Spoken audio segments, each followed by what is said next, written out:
afternoon, everyone. Thank you very much for this opportunity. And this afternoon, I would like to present a procedure for thermal comfort assessment. And this is the result of our secondment in Grenoble this and last year.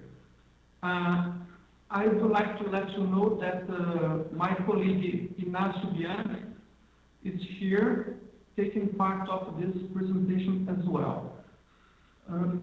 This presentation is divided in 4 main parts. The first one, motivations. I will try to contextualize the subject, the theme. After, we have designed a theoretical experiment by means of which we intend to present the procedure. After, we will try to apply this procedure to a real case, to a real experiment. And last, a little bit about the next steps of this research. As you can see in this picture, residential and commercial sectors accounts for about more than 40%, and HVAC systems account for about 40% of such consumption. And this is numbers from Brazil, but I believe that they are the same, or roughly the same, for France and Germany. So, as we can conclude, HVAC systems are a very important load for the power system, and improving its efficiency, it's a good deal. But in order to improve its efficiency,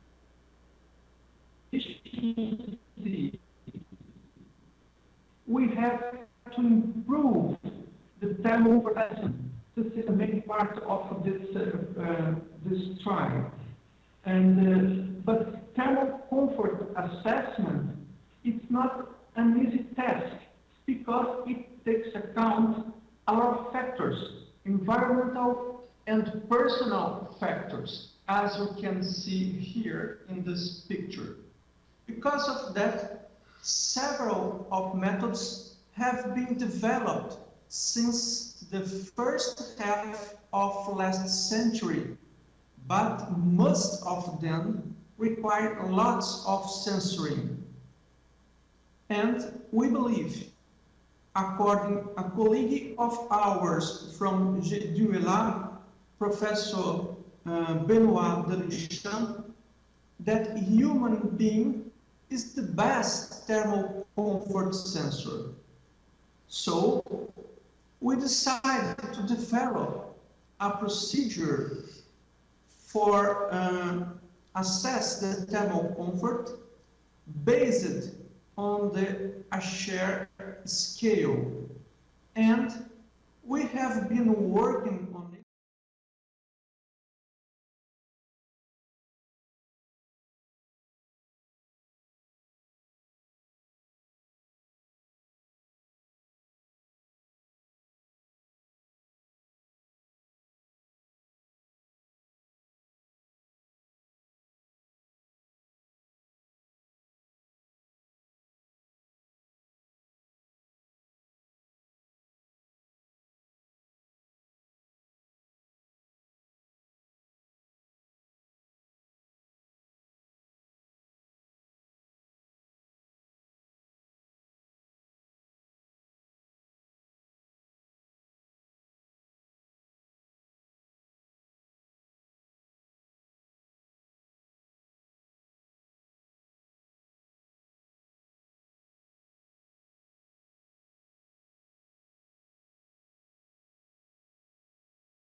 that is very similar to Ashray scale.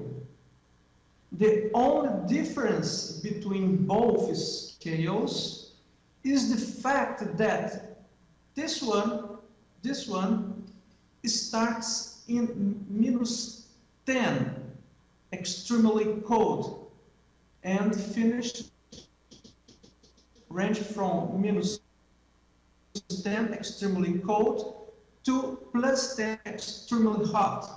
And Ashray scale ranges from -3 to +3. Both scales have a middle point, which is the neutral point of the scale. In this point, the respondent is completely comfortable with respect to the position. Are you okay?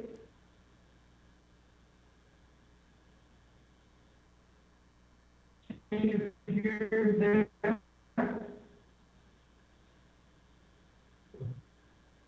Please? Can you hear me?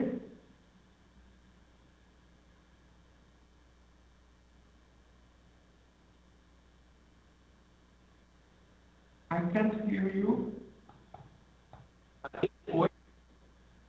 Can you hear me?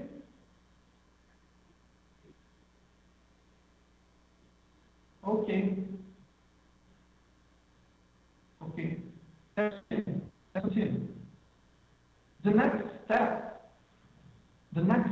is transcribe the data from the scale into a matrix. And this matrix is called experimental matrix. And here you can see all the temperatures in which the thermal comfort was assessed. And here we have 3 columns, each one for each respondent.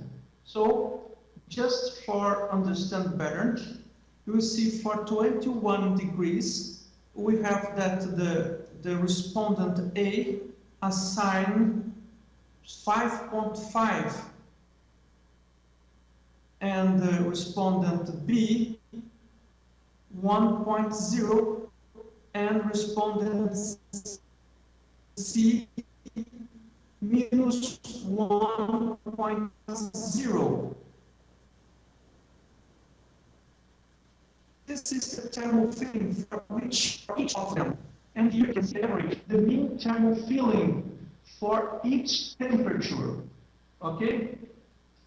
What can we see in this matrix? Let's take a closer look to this matrix. And we will see that first thing we can observe, the thermal feeling increases as the temperature increases, as expected. But we also can see the variability, the within line variability is very big. You can see, for instance, here, and one of the respondents are feeling extremely hot, and one of the others are feeling on a different level. So, as you can see, the variability in this case is very big. So, when we say that the average, the mean thermal feeling is increasing, we have to ask if it is true from the point of view of statistics.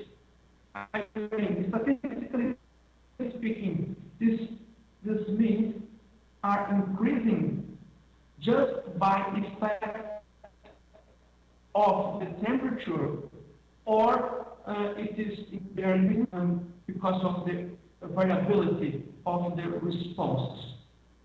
In order to answer this question, we should conduct a hypothesis test. Here you can see the formulation of the hypothesis test. which states that we have two hypotheses.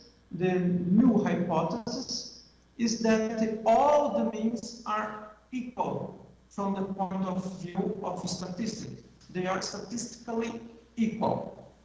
And the second hypothesis, or alternate hypothesis, is that at least one pair of these means are different. So we have to test, to carry on this test. And the appropriate procedure for that is the analysis of variance, ANOVA for short. What does ANOVA do? ANOVA, if you imagine that your experiment is a function of several variables, you see that the ANOVA studies how a factor or a variable impacts on the response variable. This is the main purpose of ANOVA. But how does it do? How does ANOVA work? It compares the variance between treatments to the variance within treatments. The variance due to the factor and the variance due to the experimental errors. Here we can see a typical output table for the analysis of variance that we have used in this experiment. These are the data, the input data, and here we have the results of the analysis of variance. Here we can see the most important thing in this table is to understand that here we have the variance due to between treatments, I mean from here to here, from here to here, from here to here, and so on. And the variance within treatments, I mean the variance within each line of the experimental matrix. If we observe this, we will see that the variability of the error is greater than the variability due to the factor temperature in our case. So we can't say when this happens, we can't say that these means are different from the standpoint of statistics. Maybe they are different, maybe they are increasing because of the errors. But we have to analyze this best because it is expected that the mean thermal filling increases with the temperature. So we have to investigate this better. Here, when we look at the experimental matrix, it seems that each person has used a different scale, as you can see. The steps on their marks are the same, but the start point for each one of the interviews are different, as you can see here. This is the case of the people. In this case, for instance, this guy are wearing winter clothes, and this is completely using summer clothes. So there are differences between the feeling.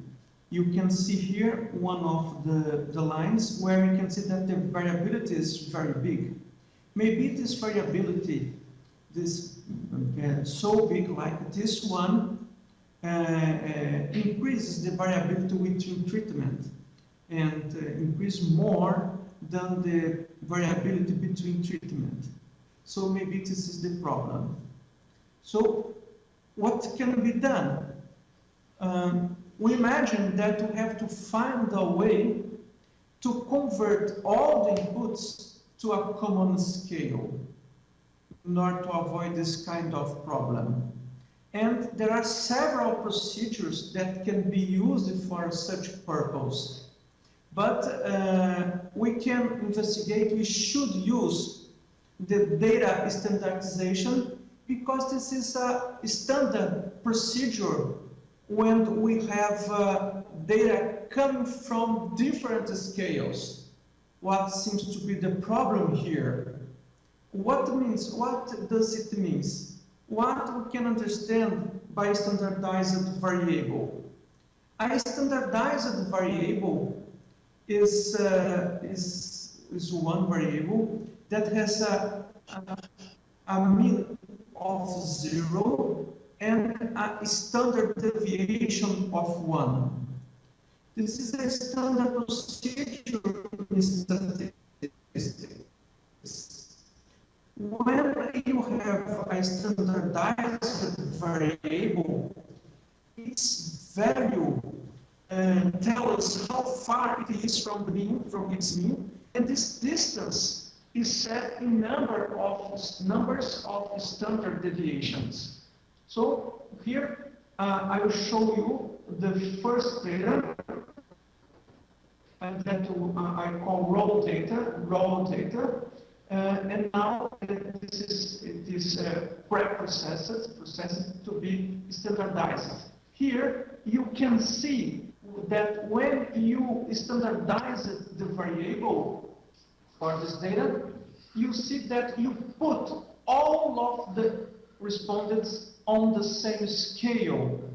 Of course, this data were chosen in order to give you this idea. But this is important to see that now, if here, it seems that the data came from different scales. What you see here, it seems that all the data came from the same scale. When you do this, you reduce drastically the within treatment variability or the error. In this case, because of the data we have chosen, you see that the error within treatment is 0, and all the variability due to the variability of this means that is caused by the temperature. So in this case, this procedure, the analysis of variance, tell us that the means, all these means, are different. They are different. So we conclude from that. Yes? Yes? Oi? Yes?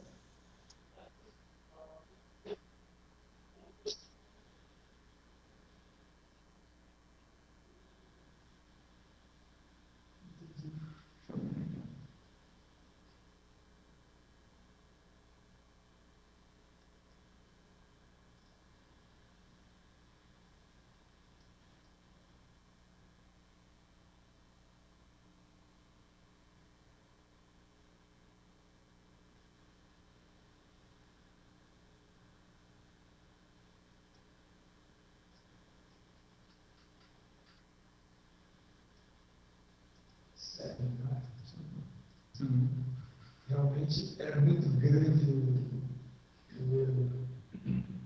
Não estou conseguindo. Quer fazer a chamada? Oi?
Posso continuar? Está sem a minha imagem, mas eu estou com a tela compartilhada.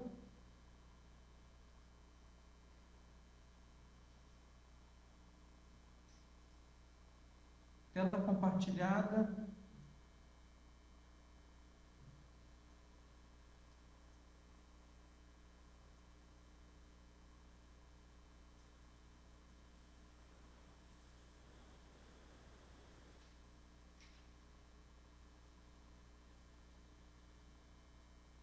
Oi?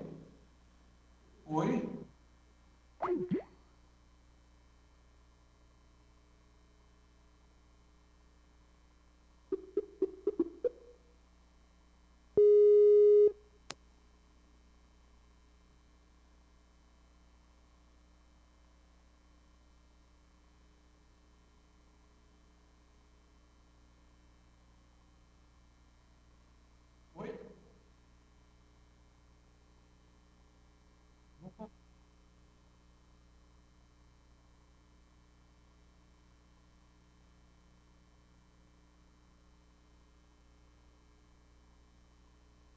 Ok?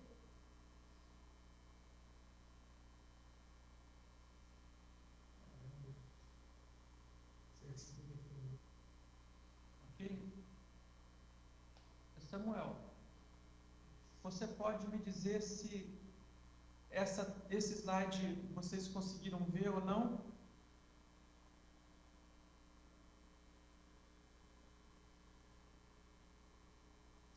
Estava nele. Não, estava nesse ainda.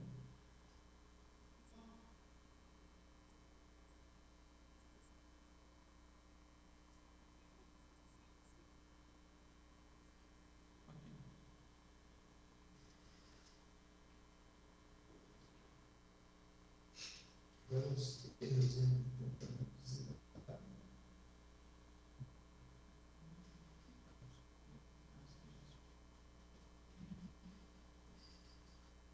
se houver alguma coisa Oi? Olá? Continuando. Ok. So, I don't know if I finished this slide. I was talking about the variabilities, and I showed that when we do this data standardization, all the variability within treatments, in this case, goes to 0, and the variability is only due to treatments, I mean the temperature. So as expected, because we understand that the thermal feeling should increase as the temperature increases. Okay, so in this case, the analysis of variances worked very, very well, which means that these means are different, and we can conclude that the temperature strongly affects the thermal feeling, what was expected. So, although the ANOVA showed us that there are differences between treatment means, it doesn't tell us which means differ. So we have to look for this.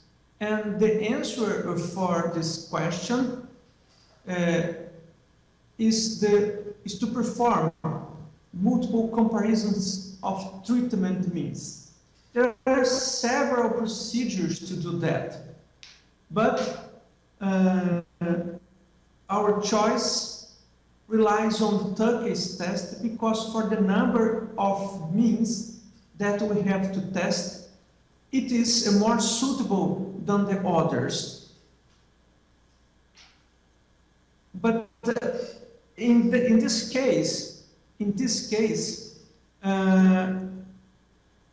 as the experiment, this theoretical experiment doesn't have, we don't have the error within treatments is 0, we can conclude immediately, without any calculation, that all the means are different from one another, different one from another. This is, unfortunately, it is not necessary, it's not necessary to make any calculation. So here we have the flow chart of the procedure with all the steps we have to do in order to obtain the thermal comfort assessment. So this is the steps for capturing the data. And here in this slide, I will show you the application of the Turkish test, and I will try to explain you how to interpret this output. Here we can see in this line, you can see the averages, the thermal comfort means in this line. Oops. And here we can see the temperature, the room temperature for each one of these means. And here we have a gray region, and this gray region means that between this point and this one, we can say that this means are the same, statistically speaking. Or I can say that there is no difference between this and this means. So I can say that the thermal feeling is the same in this region. And if we observe all this picture, we will see that the comfort, the thermal sensation is the same from 23.1 degrees to 25.2 degrees. The thermal sensation is the same for 25.2 degrees to 26.4 degrees. And we can say that the thermal feeling is the same for 26.4 to 27.6 and so on. So we can see that the thermal sensation feeling changes here after 2.1 degrees, change after 1.2 degrees, and here 1.2 degrees, and here 0.9 degrees, 1 point degrees, and so on. And if we average these differences in temperature, we will see that the people in that office on the first day of the experiment with fan off, they changed. They start to feel a little bit hotter after 1.2 degrees. This is the main conclusion of this picture, of this graph. The thermal sensation field increases in average, in mean, after each 1.2 degrees. This is the important point.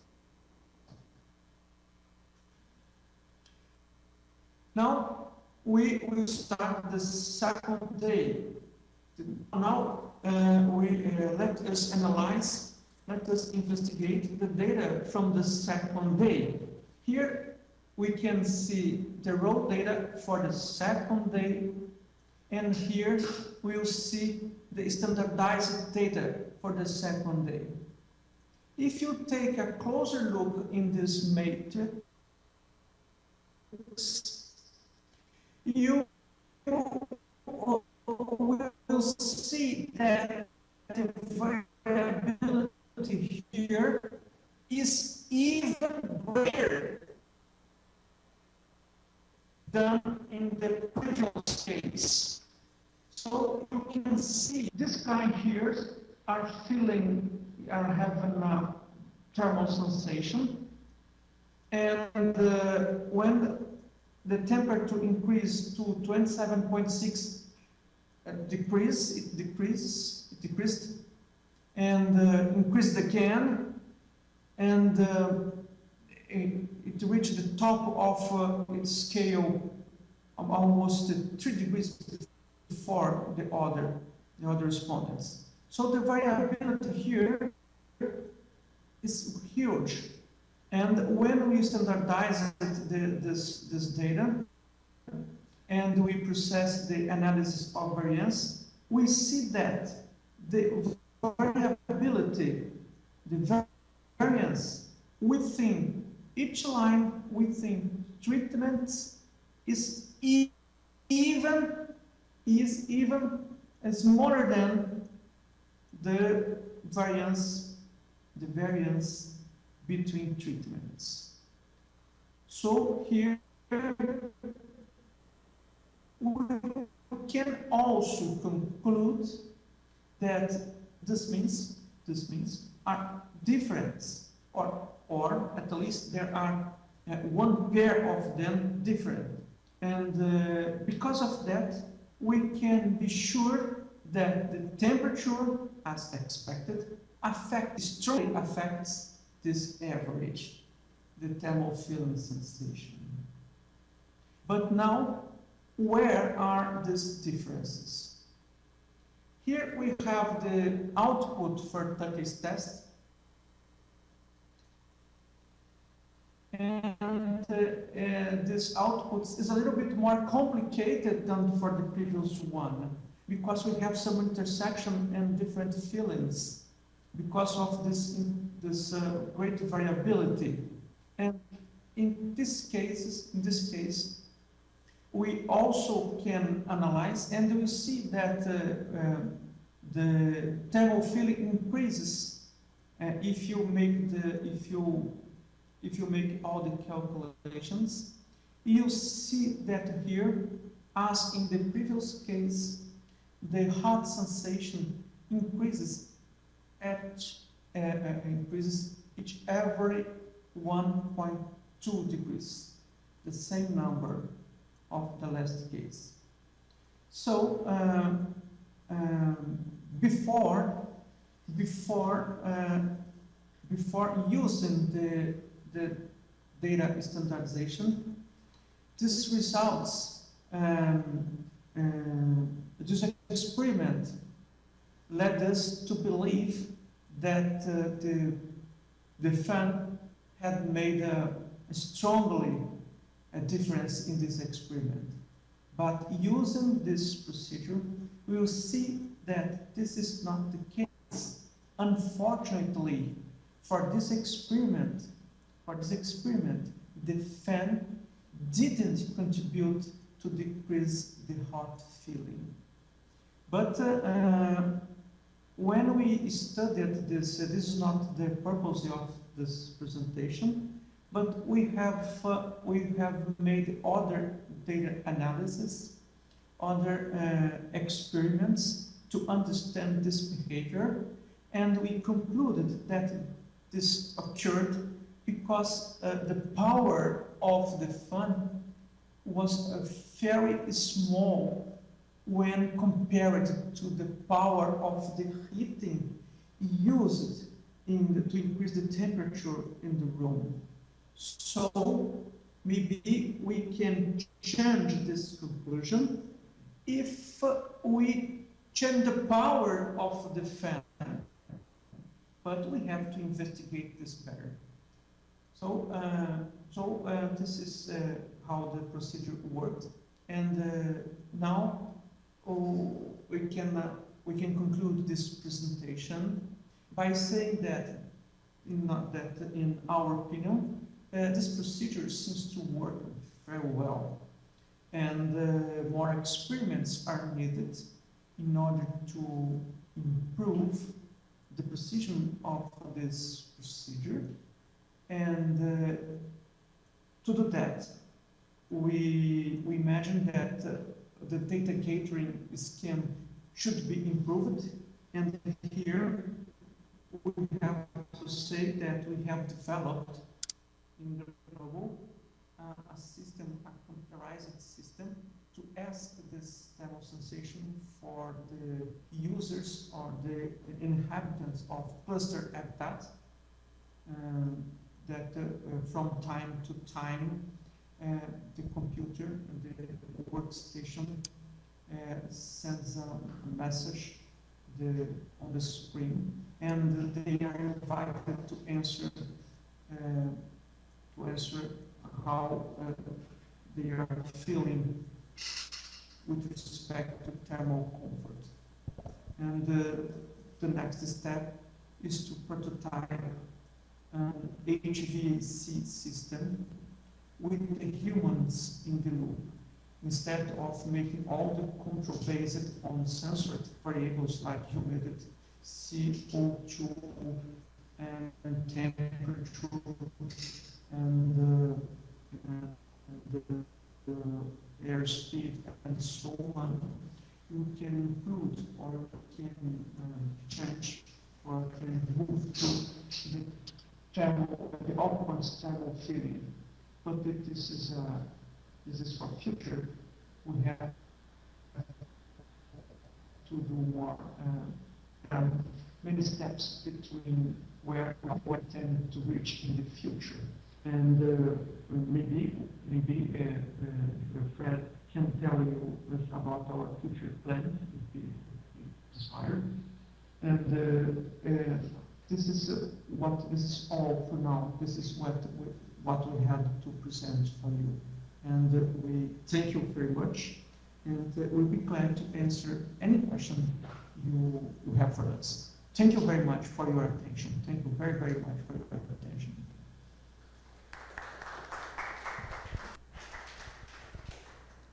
Questions? So, are you hearing me, Faria? Yes. Thank you very much for your presentation. Okay, we are now detaching the connection. So if you want to continue seeing us, you can follow the link that I sent you by email, okay? Okay. Okay. Abraço, Thank you very Faria. much. Greetings for our colleagues. Okay. Bye. Bye.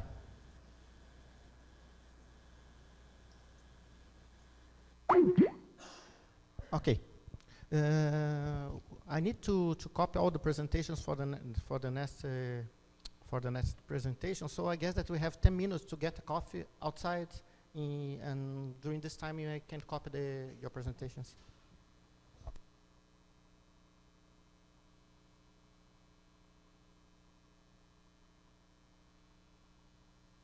To my PhD thesis, namely agent-based power system management.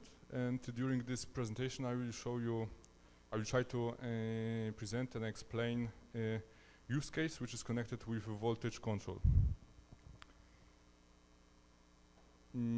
Nowadays, because of increasing share of renewable energy sources, network operators are facing many challenges regarding efficient operation of the system. What is more, during the historic reason,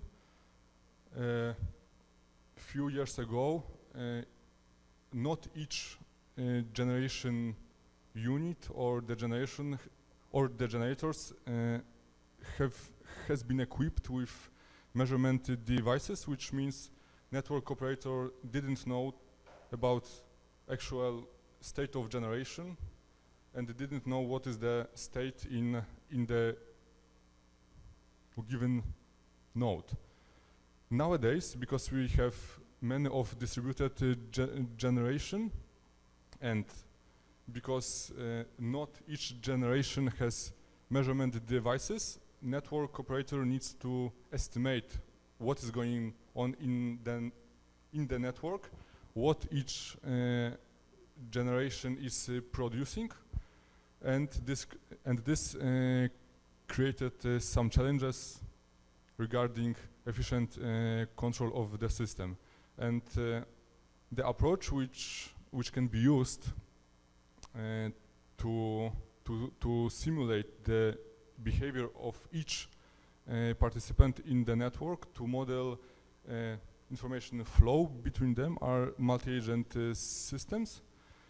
Due to their inherent abilities, like social interactions, distribution of the task, decomposing of the task, we are able to simulate the behavior of each participant in the network, and what's more, we can estimate what happened in the network. The few advantages of a multi-agent system are extensibility and flexibility, robustness and reliability, computational efficiency and speed, and reusability. One of the softwares which can be used to program the multi-agent system is Java Agent Development Framework, which is fully implemented under the Java language. This software allows us to simulate communication and interaction between agents. In this framework, the concept of mailbox is used, which means when one agent is sending the message to the another one, the message is saved in mailbox and will proceed after the agent has fulfilled the last task. And this is an advantage, and the message passing is made in asynchronous way. Each message which is sent to another agent needs contain sender and receiver type of the message, which means it can be a message requesting, informing, proposing.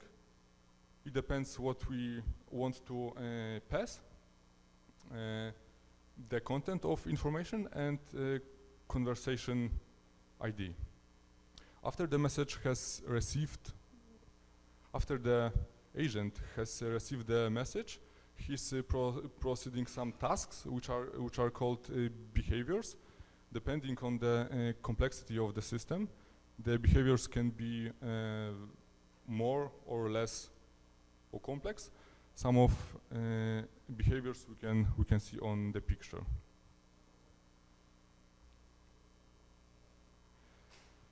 In the proposed system, the proposed system can be seen on the picture. In general, the system is divided into two platforms: network layer, where we model the power system, which means we are giving all the parameters regarding the generation, the structure of the network, and decision layer, which is realized in Java language. Here the agents are making the decisions, and at the end the information are updated in the power network.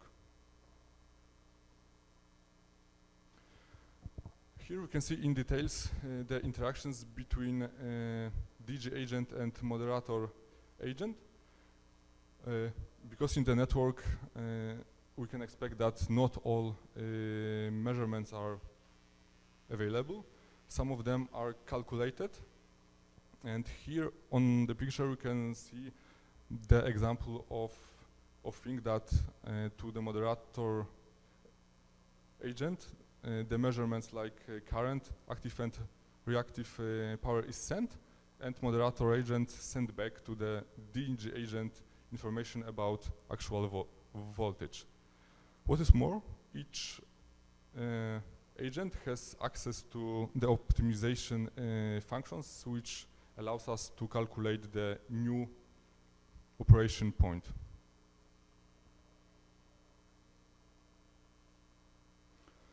How the system can be implemented? We have two platforms, MATLAB and Java. In MATLAB we can model the network and perform load flow calculation. In turn, in a Java environment, we are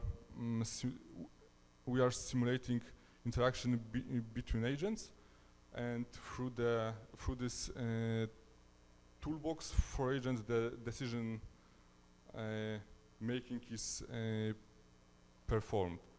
Here we can see what kind of information are exchanged between these two platforms. To Jade, we are providing the actual information about state of the network, and what we are giving back is the control actions, which needs to be proved in MATLAB through load flow if newly calculated working point is stable. Regarding voltage control, we need to take into account a few aspects. Voltage limits, which needs to be kept in a permissible range. We need to take into account the availability of reactive power, which means how much reactive power each or given generator can provide to the network. What is important here, we are trying to use the generator in order to support operation of the power network in regional scale, which means we are trying to use the capacity as much as possible of local generators. And regarding multi-agent system, the voltage control can be made through a decision process, which is seen on the picture. At the beginning, each agent at node is recognizing if there is some problem at node by means of, for example, voltage problems. If there are some voltage problems, agent is trying to solve the problem. For example, in case of voltage control, by means of adjusting level of reactive power. If it's not possible to improve the voltage situation, agent is sending the message to another agent with help of or with ask if there's a possibility to provide some more reactive power. If it's possible, the another agent is providing the required amount of reactive power. If not, then the appropriate notification is sent to moderator agent, and process of voltage control cannot be made. In the frame of a proposed system, we are considering two types of agents.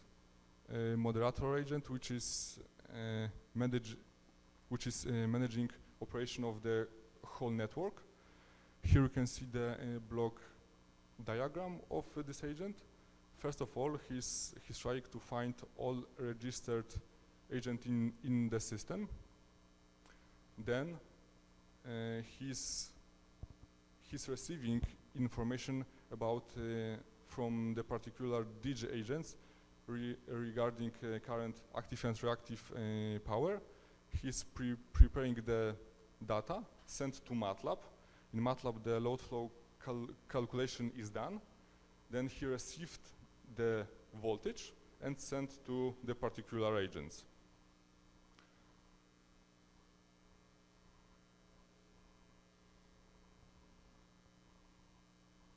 Distributed generation agent, which algorithm is shown here, is checking if voltage in a particular node are in a permissible range.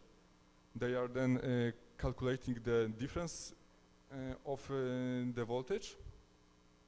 If the voltage exceeds the permissible range, then appropriate optimization function needs to be called in order to calculate required amount of reactive power in order to control the voltage. If the amount is not available, then agent is sending the message to another one. And how the process of sending message look like is shown in the circle. We have initiator and participant. Agent, which is not able to improve the voltage situation at node, is sending the message called call for proposal, this CFP, which is telling another agent if there's possibility to help in voltage control. Another agent is checking if he has required amount of reactive power and can send a refuse message or propose, which means he can tell another agent, okay, I have so much reactive power which can be used to control the voltage. Then this proposal can be accepted or rejected, and if it's accepted, the new set point in each generator are set up.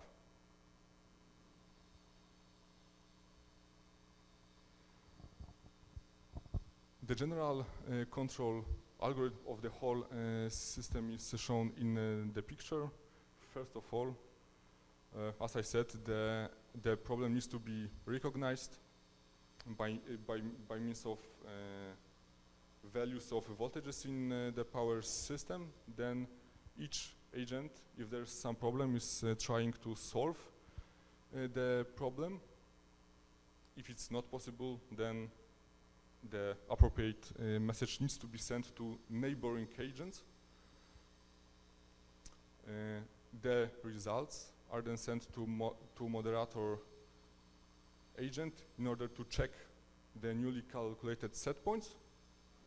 And if termination conditions are met, then the algorithm stops.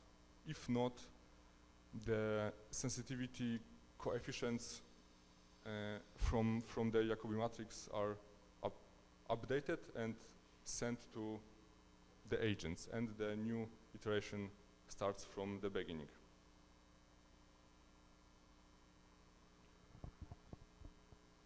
In order to show the functionality of the system, the simple model has been proposed.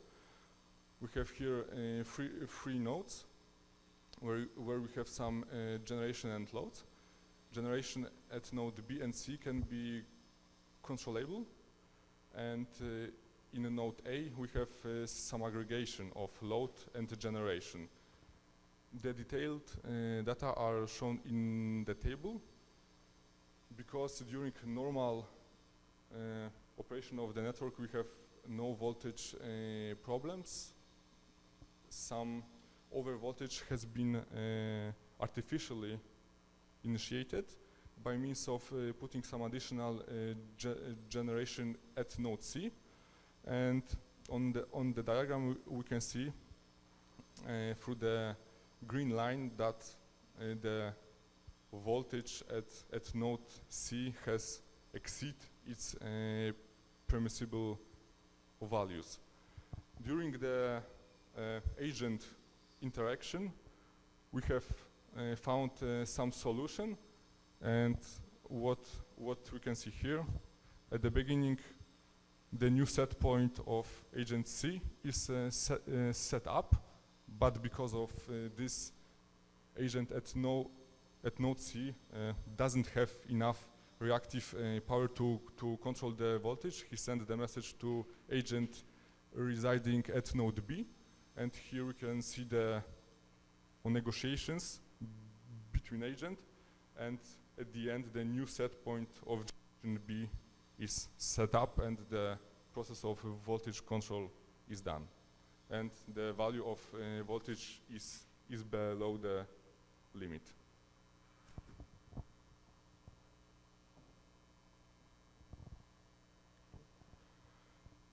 In the frame of this system, the behaviors of both agents needs to be implemented.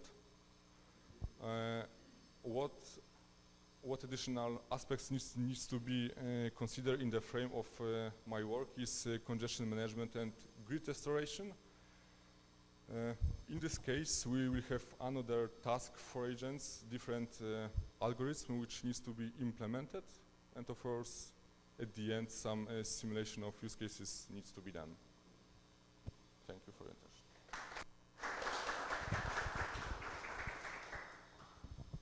Any questions?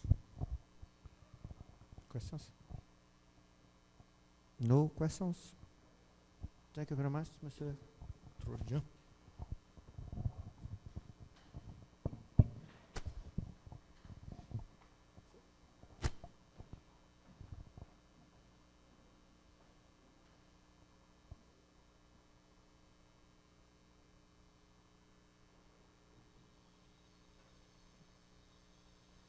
Okay.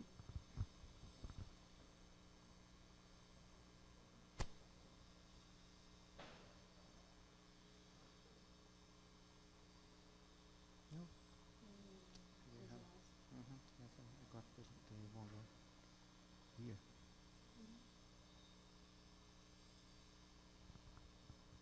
Okay, next presentation is Mrs. Prankova. So just a minute. Okay, can you go? Good afternoon, everyone.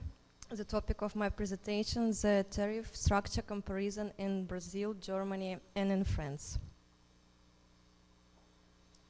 The tariff structure depends on many factors and can be different depending on the country. The main impact can be found in the generation mix, the structure of power network, the governmental regulation aspects, and also on the electrical energy market. As you can see at this slide, he presented the electrical energy markets, and this is a system which is intended for buying and selling both of electrical energy and electrical power. The electrical markets in Brazil, in France, and in Germany are liberated, and it means that electrical price has a free value, which is depending on the market structure. In Brazil, there are two different market. This is free market and captive market. In Germany, there are long-term market, short-term market, and over-the-counter trading. In France, there are retail market and the wholesale market. The present slide illustrates the composition of electricity price in Brazil. There are first part of electricity price. This is a parcel A. This part includes energy purchase cost, transmission cost, and sector charges. The second part, this is a parcel B. It includes operation costs, depreciation quotas, investment remuneration, and other revenues. And also there is a taxes for social integration programs, for contribution to the social security financing, and public lighting services.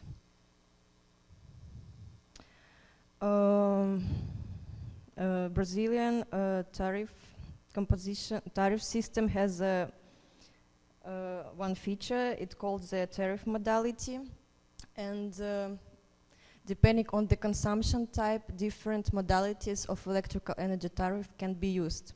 At this slide you can see the types of tariff modality. The first one, this is a monomial conventional tariff. It can be used by consumers from group B. This is residential, rural consumers, public lighting consumers, and they have supply voltage below 2.3 kilovolts. The second tariff modality, this is a white hourly tariff. This tariff also can be used by consumers from B group, but without the low-income consumers and without public lighting. And there is a special social tariff in Brazil for low-income residential consumers, and this tariff offers the special discounts for this type of consumers. And there are another three tariff modality group. This is green hourly, blue hourly, and binominal conventional tariff. These tariffs are used by Group A. This is power consumers which supply voltage is above 2.3 kilovolts.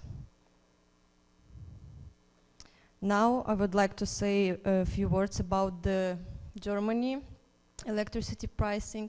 As you see at this slide, there are 4 parts of the electricity price. This is the generation parts, which is covering the general cost of the energy. This is the grid usage part, which is regulated by Electricity Network Fee Regulation Ordinance. This is the taxes part. Taxes includes 2 types. This is electricity tax and sale tax. And also there is a category of levies and surcharges. For example, this is concession fee, renewable energy surcharge, combined heat and power surcharge.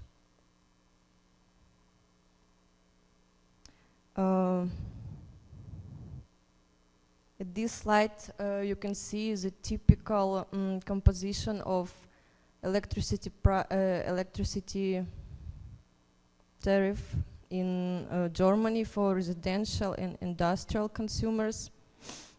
Both of these tariffs includes 2 parts. This is commodity price, which is consumption dependent, and basic price, which is consumption independent. And commodity price cover the cost of the permanent readiness and the metering, the billing and measuring devices costs. And the basic price charges for each per unit of consumed power.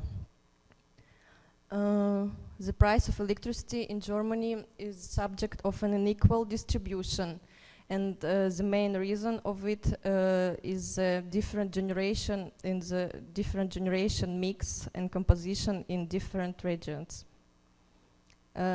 It can be noticed also that in Germany the electricity price for industrial consumers significantly lower than price for small residential consumers.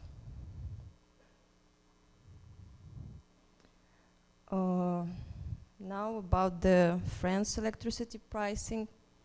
There is also 3 parts. First part, this is the taxes, which usually reach 38%, and it includes taxes like added tax, transport contribution tax, and others. The second part, this is the cost of the grid usage. This value is determined by the Regulation Commission in France, and this value do not rely on the supply cost definition. And the cost of producing the energy part can be determined based on the market price, or also there is another opportunity is to determine the producing of energy cost by regulated tariffs.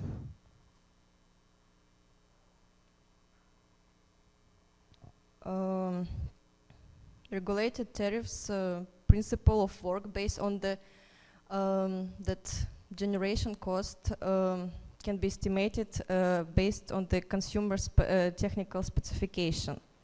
In the past, there were 3 different regulated tariffs: blue, yellow, and green. But from the 1st of January 2016 year, the power consumers which have the power demand higher than 36 kilovolt ampere cannot pay the regulated tariff. And these huge consumers have the electrical energy contracts based on the energy market price. But consumers with small demand, which is below 36 kilovolt ampere, pay the blue tariff. There is 4 types of blue tariff: the option base, option time tariff, option on peak hours, and option AGP tariff. At the end of my presentation, it can be concluded that the overview of electrical energy tariffs were presented in this paper, in my paper. The main composition parts of electricity pricing were explained and described, and there are can be defined the similarities for all tariff structures in Brazil, Germany, and France. Is that they consist of generation part, grid usage part, and governmental taxes.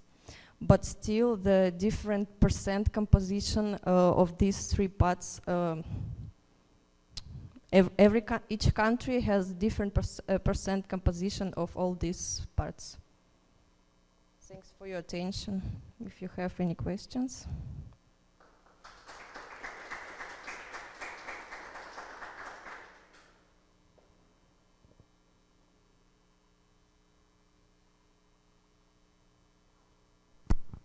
Questions?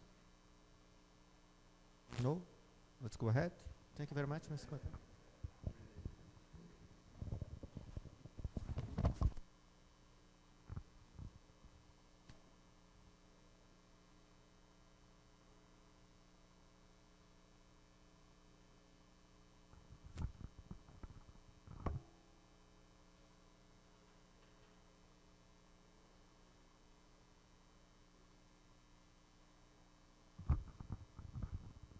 Hi, hello?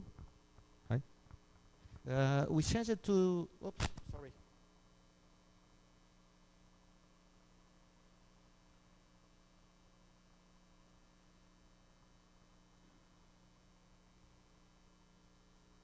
Okay, just to advise you that you change the location of the restaurant, because I tried to call the restaurant and nobody.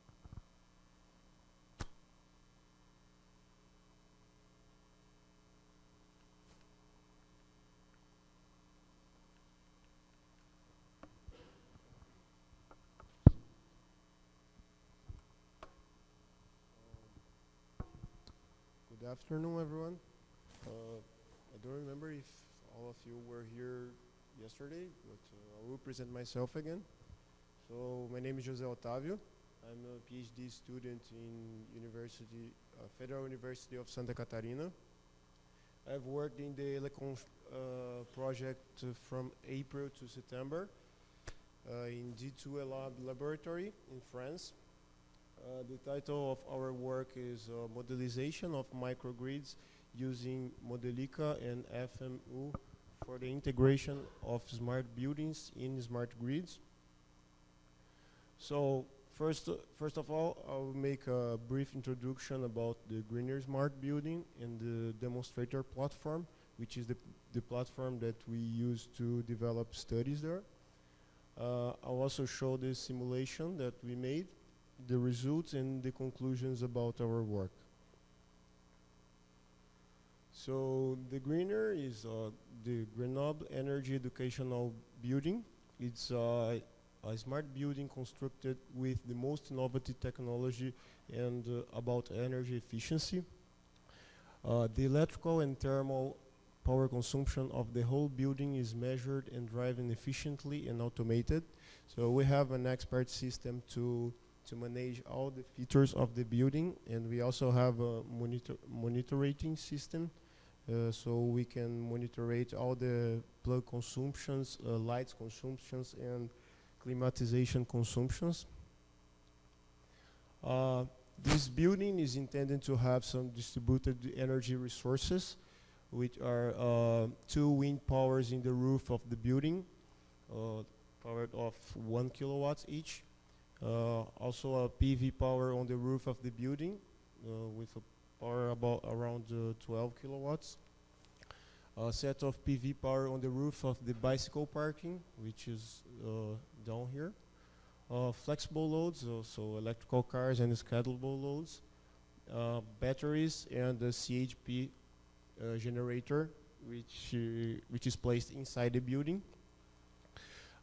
As this building is a new construction, it's in operation since September the last year. Some distributed resources are still in course of installation. So the ones in red is the ones that are not placed yet. So we don't have the wind power and we don't have PV power on the roof yet, and neither the batteries.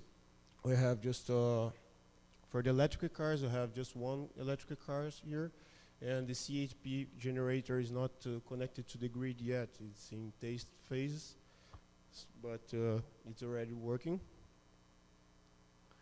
So here is the demonstrator platform, which represents just one part of the building. So this is where we develop studies and make our experiments. This platform is composed by 2 classrooms in the 2nd floor, 1 classroom in the 4th, followed by 6 offices that compose the G2 lab laboratory, an experimental room, and the HVAC system in the 6th floor. So here is the electrical diagram of the greener. So the connection between the building and the grid is made by 2 power transformer. So we need 2 distribution boards here. And we have some electrical divisions inside there where we can see the demonstrator platform here and the PV connection in one of the distribution boards. So the microgrid model that were constructed was based on the real device specifications. So we can find the specifications in documents from Greener. The weather data was extracted from Energy Plus. It's an American program that provides weather data for energy efficiency students. And the weather data that we used is from Lyon, which is the closest place that was available from Grenoble, and with similar latitude. The load profile was extracted from the Greener monitoring system, and the model was developed with the Modelica, which is an object-oriented language developed to model complex physical system. And this language allow us to extract a FMU file from the model which is a functional mockup unit. So this FMU file allows us to make co-simulation and model exchange with other softwares. So we modeled two topologies. Where the first one we can see we have the grid connection here, the distribution board, the PV of the bike parking that I'll call PV1, and the whole demonstrator platform as a single load. And the second topology that is basically the same here, with the same connection to the grid, the PV1, the load, and now we have the PV2 that the PV was supposed to be on the roof, and the wind turbines that is also it will be also placed in the roof. So here we have some of the results. We can see here that the PV1 was simulated. Is the main power producer here. We have a good production level. This is for a summer day, so it was supposed to be a good production. We have here the curve from the load profile, which is not the worst ones. Like here we have a low consumption because of the summer, and the PV2 production to compare to the PV1. So we can see that PV production in the summer is enough to to feed the demonstration platform, but it's clear to see that if we are going to study the islanding process of the platform, we will have problems here because in winter this should not be sufficient. And we have that particular, that the PV1 is connected to the distribution board and not directly to the platform. So the other distributed resources here will be connected to directly to the platform. Here we have also the wind turbines together, but as they are they have very low power, it's not possible, it's not significant here, it's not possible to see that influence. But if we take a look on a winter graphic, we had 3 days from winter here, and with 3 graphics, so the PV1, the PV2, and the wind turbines here, and this is the load. We can see that in the winter, some days of the winter, the wind turbines are significant because we have almost much lower production of the PVs. And it's also interesting to see that we have production during the night, which could be a good application for battery studies. So here we can conclude that the model of the microgrid can apply the microgrid concept in smart buildings. It's also possible to provide the FMU files for applying multi-agent system co-simulation, for develop future studies about the islanding process, protection and control aspects of microgrids. And in this case, we can develop the model to the transient, to have a transient simulation. We can also study energy management with the multi-agent system, and also the demand response strategies. So that's all. Thank you very much.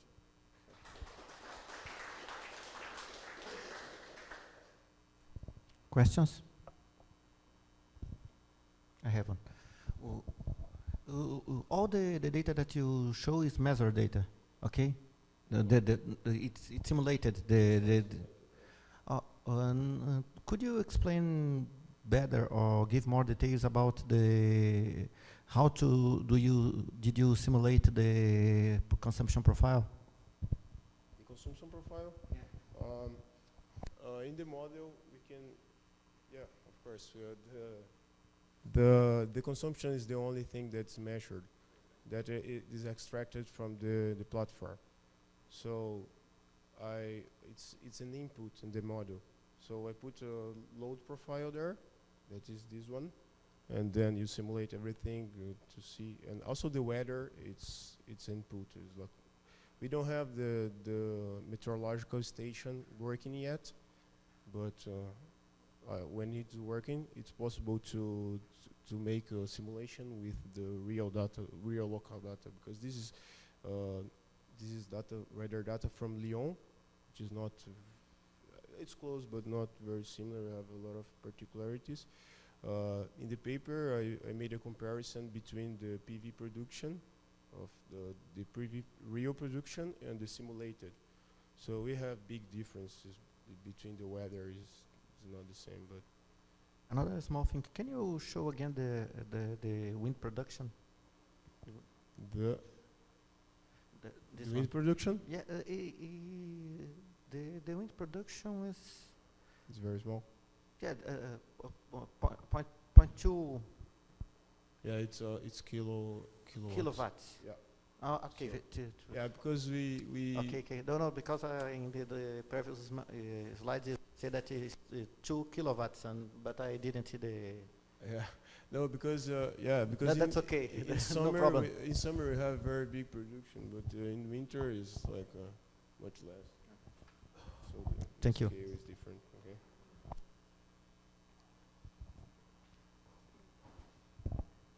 Okay.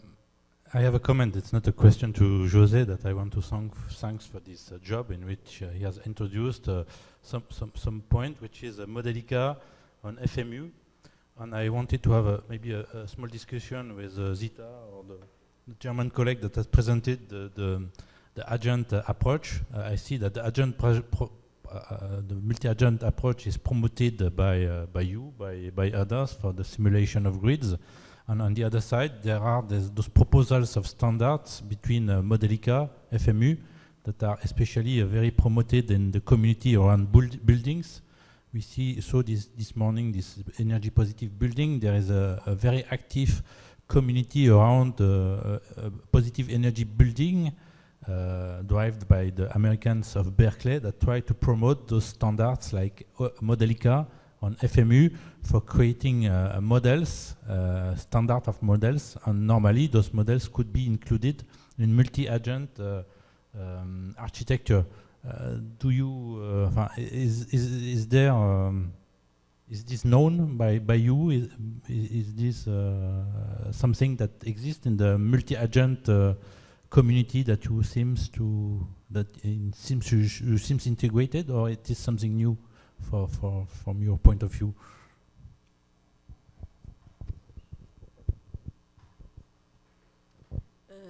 I don't really know exactly what this kind of software is like. So I don't know about the possibility of connecting it to the other software.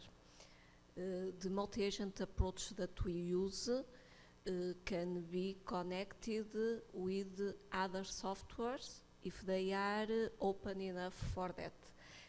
In fact, you don't need that the software is open. We just need to have the ontology. If you remember, I presented the ontology approach yesterday. And with an ontology, and even if you like, we don't need the complete ontology regarding the knowledge topics. We just need the operational ontology regarding the communication topic. And with that, if we are able to define the ontology so that the multi-agent system is connected with this kind of software, we can easily make the connection. But I really don't know the details about Modelica or FMU, so.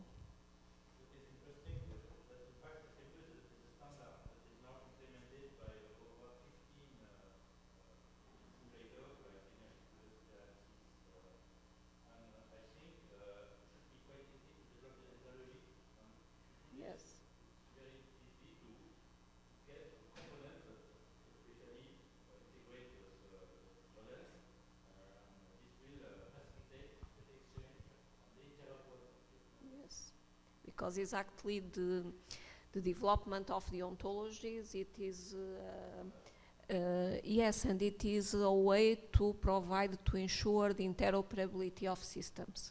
So we can do that with ontologies, so we only need that the other system is also able to do the same. I believe it would be a very good path to try to make this integration.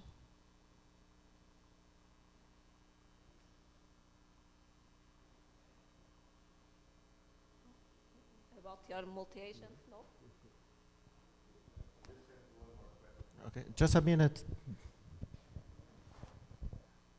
About the exceed generation that you have on the PV panels, you export that to the grid, but you are they paid you for that or something, or you are just injecting energy in the grid? You're losing this energy.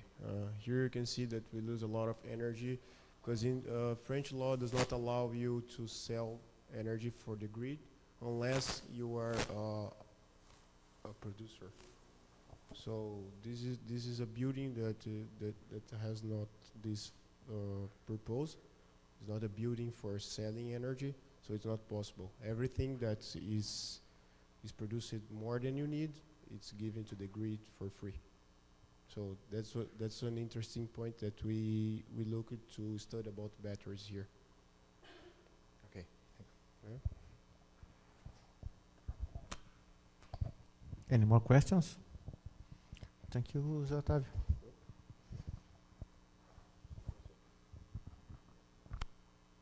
Let's go for the last presentation of this afternoon. Mr. Diego Campos, please.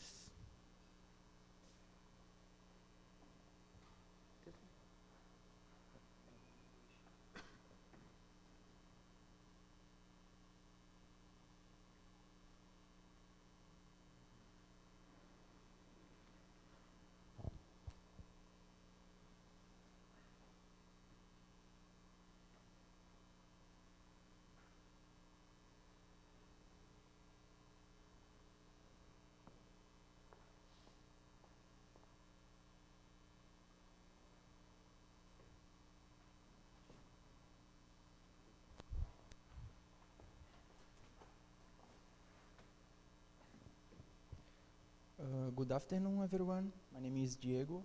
I'm a master student at Federal Institute of Santa Catarina, and I'm going to present the paper developed in Magdeburg, Germany.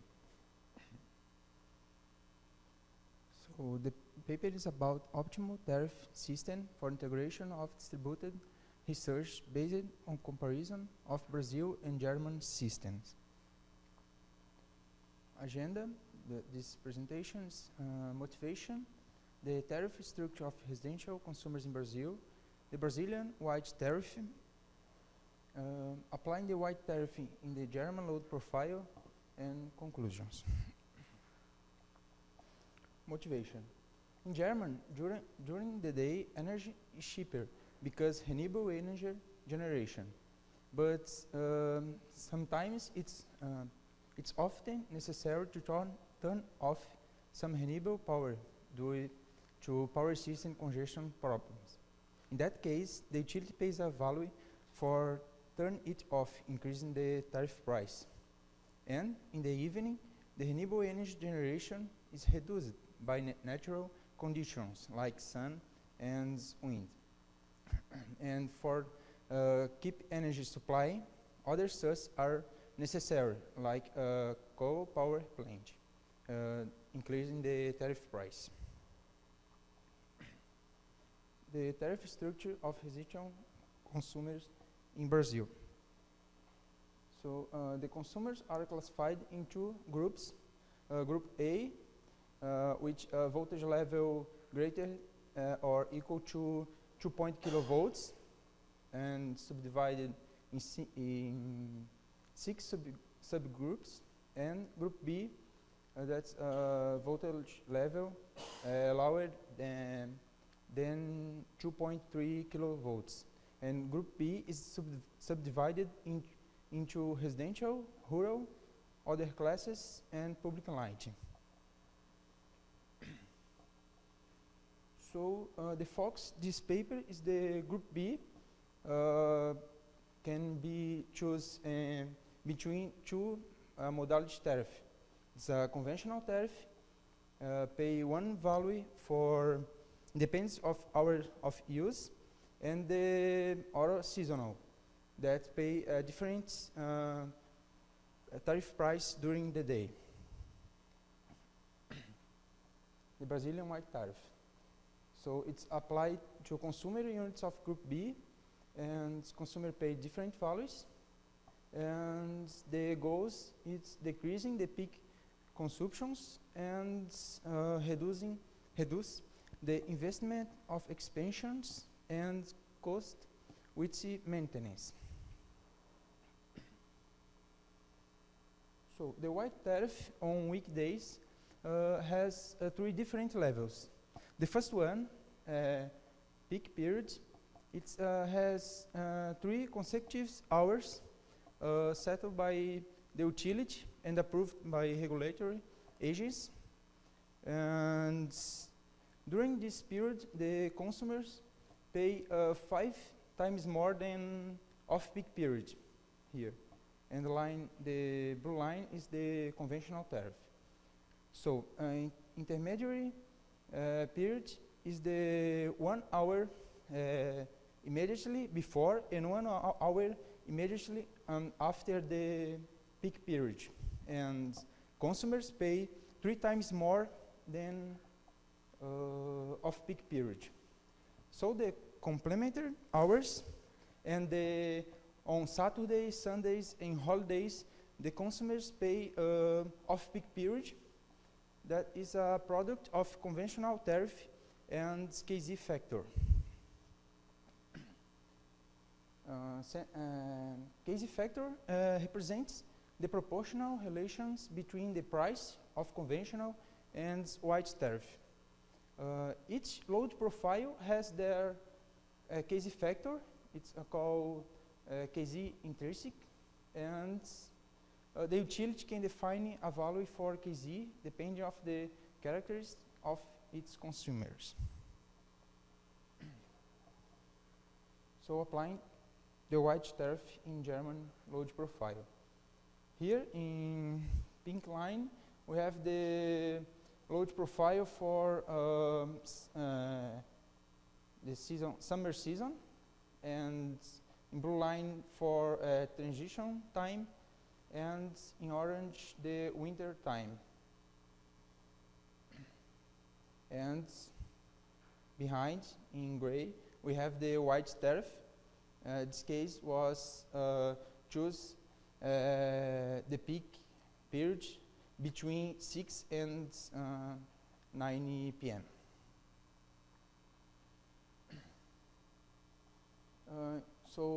In this example, for a winter season has an intrinsic factor equal to 0.59. So, if the utility define a KZ factor below this one, for example 0.55, the consumer pay more if he choose the modality tariff, pay more, and N1 change is necessary for this. So it's the bad for the utility.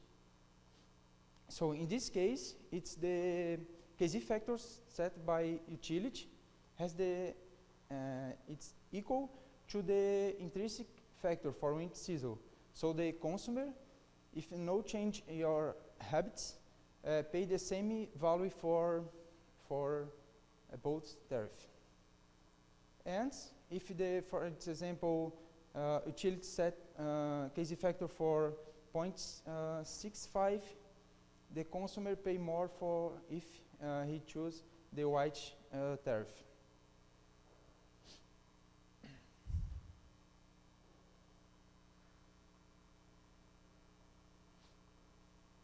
In this example, we can compare the price and the quantity of shifting the consumers need to shift your out-peak period. For example, if the for winter has intrinsic KZ 0.59, if utility set KZ for 0.55, it's the price reducing, and the consumer can increase your consumptions about 16% without change your habits. And for example, for 0.65, the price is reducing if the consumer change your demand for out-peak period.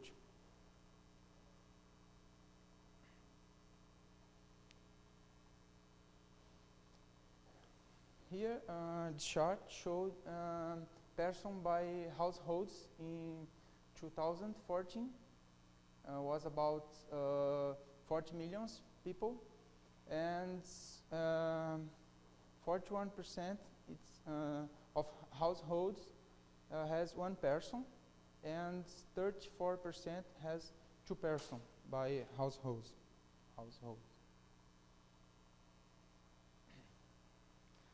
So here we can see the revenue impact and the consumer's electric bill impact. For example, if the consumer considering the KZ factor 62 and one household with 2 people, and the consumer shifting about 20% your demand for out-peak, they have increase your electric bill for 9.24 euros, and the revenue impact is it's good for company. But if the consumer can change your demands about 50% for out-peak period, it's a bad for the company, because it's lost revenue money for the company. But for the consumer, it's good because he save money. So the chart show the load profile, the current in headline, and after the consumer shifting your load 15%, this is the new load profile of the consumer, considering the energy shifting was distributed evenly over off-peak period.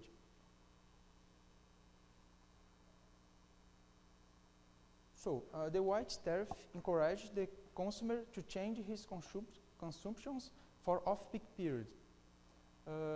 Shifting the load to off-peak period, the energy cost tends to reduce. And increase the demands in this period, it is not necessary to turn off the wind power generation. So the energy cost tends to reduce too. It's a better improvement of renewable energy, but the utility need to be careful, choose the KZ factor, because a low KZ can cause a negative impact on their revenue. For another hand, a high KZ does not encourage the customers to change modality. Okay, that's it. Thank you, everyone.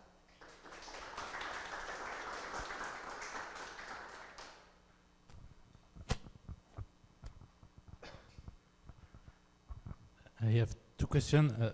Can you briefly explain again the KZ factor, because it seems a key point and it's not quite clear for me.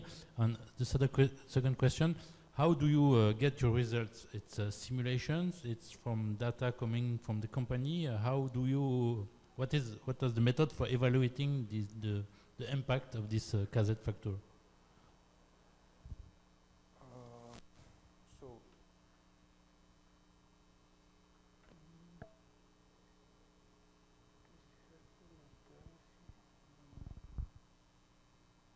So KZ factor, it's a factor that represents if the consumer doesn't any change your habits, and he choose change your modality tariff, he pay the same value for the conventional and white tariff. Do you understand? No.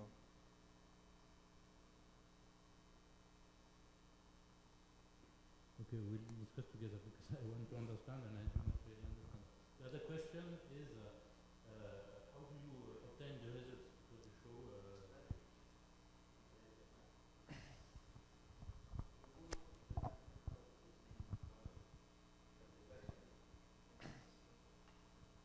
okay. You haven't understood what I said. That's the key point.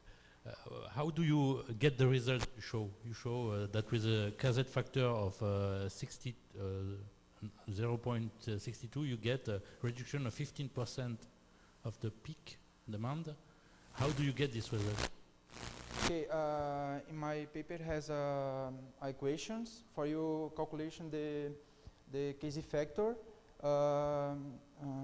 You need to take the consumptions for hour or each 50 minutes, and you can calculations the case factor, and you need to know how working days you have in a month, and how Sundays and Saturdays you put in these equations. You need to calculation the case factor. It's a simulation, in fact.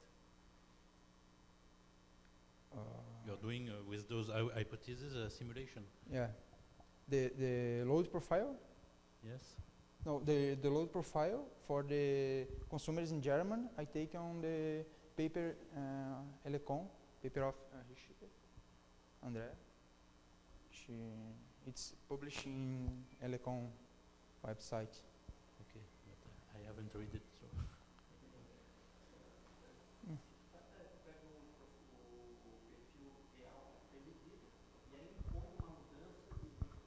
Isso.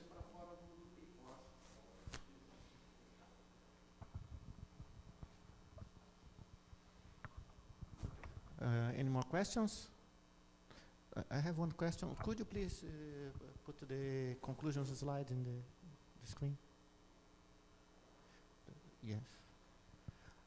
How did you conclude that the third conclusion, increasing the demand in this period, it is not necessary to turn off the wind power generator? Did you calculate this or simulate this?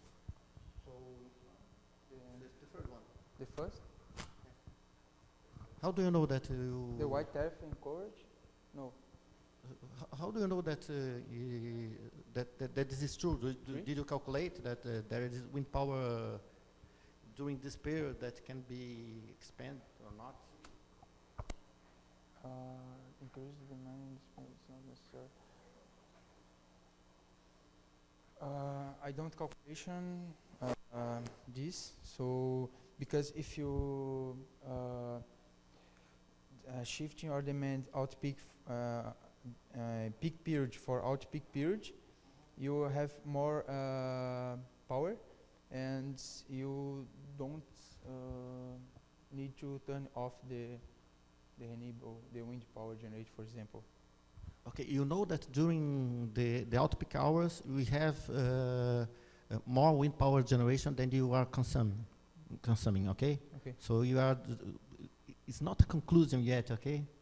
I guess that you agree with me. You are saying that, okay, if you do this, maybe it's not necessary to turn off the wind generators. Is this? Okay. Okay, thank you. Any more question? No? No, no, no? Okay, thank you. Okay, thank you. Okay, this was the last one presentation of this afternoon. Is there anyone that would like to present something? Please, it's the last chance. Okay, thank you very much. I hope to meet you at 19 o'clock in the restaurant. Okay, so I just would like to meet with the coordination group in order to discuss some things.